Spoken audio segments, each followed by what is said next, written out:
jadi belum apa-apa standard model of elementary particle ini sudah direview lagi ya, difalsifikasi lagi.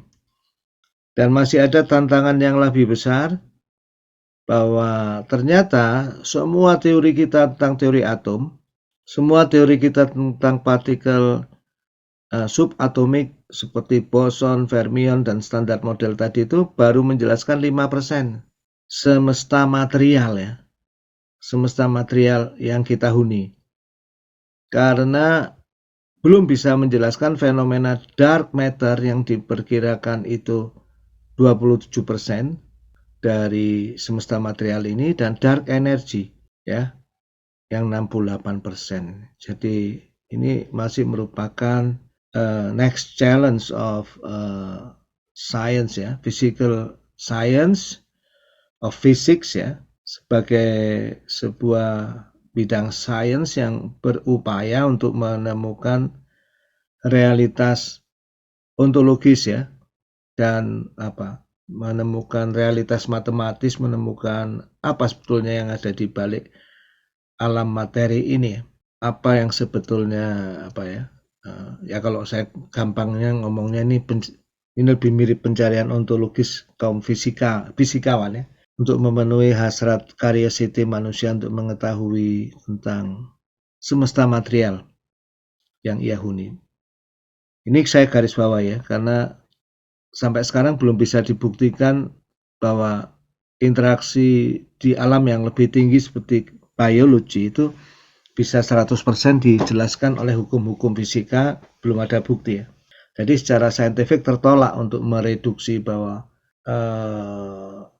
kalau kita menemukan rahasia semesta material itu otomatis kita menemukan rahasia segala hal. Secara saintifik pernyataan itu lebih ke arah overgeneralisasi atau fallacy of dramatic instance ya, kepongahan intelektual. Nah, jadi ini kisah tentang quantum field theory. Kita akan lanjut ya. Saya break dulu, barangkali Anda ada yang curious dan ingin diskusi dulu. Tapi setidaknya memahami bahwa imajinasi kita, bayangan kita tentang partikel yang kita suka mengerjakan soal fisika dengan gambar elektron kayak bola-bola, itu murni fancy, khayalan.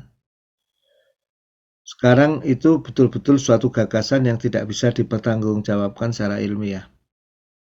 Ya. Jadi the latest theory of our material universe ya, di subparticle atomic, walaupun baru bisa menjelaskan 5% ya, yang lainnya belum bisa dijelaskan ya. Itu partikel subatomik itu intinya adalah medan fluktuasi medan probabilitas kuantum. Ya. Silakan kalau ada yang mau bertanya sebelum kita masuk ke implikasinya di filsafat sains dan pembahasan akhir dari kuliah kita. Sambil saya break sebentar ya. Oke. Nah, jadi kita lanjutkan pembahasan kita. Saya belum lihat ada yang nanya ya, nggak apa-apa.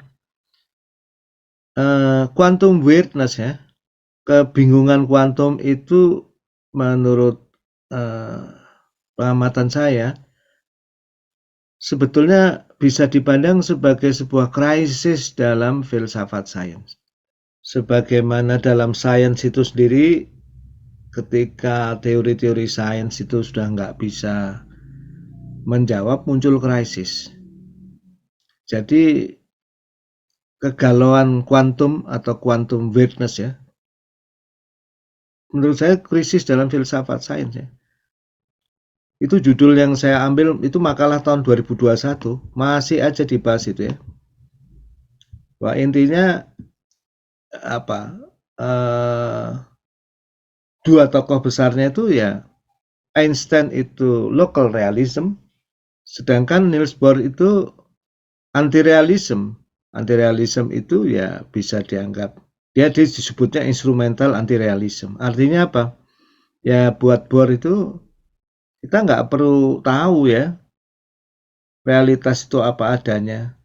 Atau barangkali itu memang kalau bahasanya Bohr itu, barangkali kita emang tidak diizinkan Tuhan untuk menengok ke sana. Tapi ya kita terima saja bahwa kita tidak bisa memahami alam kuantum itu sebenarnya realitasnya apa.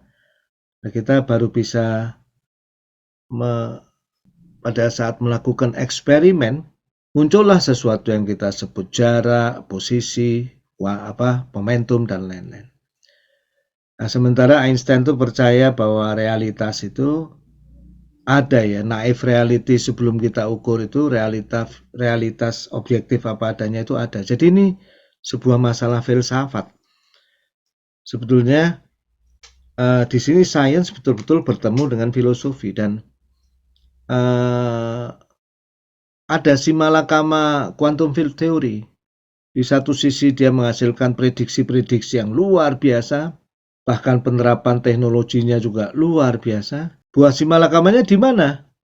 Ini beda dengan kalau kita belajar merancang jembatan atau merancang roket, atau kalau di dunia kontrol itu merancang controller untuk robot. Ya seolah-olah kita bisa memahami dengan baik semuanya itu alurnya itu ya. Tapi di quantum field theory itu banyak kayaknya nggak bisa dijelaskan gitu. Ya, ini gimana? Nah, sebenarnya yang terjadi karena kita mempertahankan mati-matian. Jadi sampai tadi pagi pun saya masih membaca ya. Sudah 100 tahun ya, sejak zaman quantum mechanics itu ditemukan, para saintis ini banyak yang masih bertahan mati-matian di filosofi logiko-empirisism atau logiko-positivistik. Nah, ini menurut saya adalah salah satu akar masalah. Akar masalah di mana memahami mekanika kuantum itu menjadi sebuah hal yang sangat rumit ya. Jadi di bab 12 buku filsafat sains itu di sana dijelaskan. Memang saya sengaja menambahkan khusus ya, mengundang khusus Pak Budi Sulis ini untuk menjelaskan ke kita fenomena mekanika kuantum, quantum entanglement, apalagi di tahun ini pas ada Nobel khusus ya.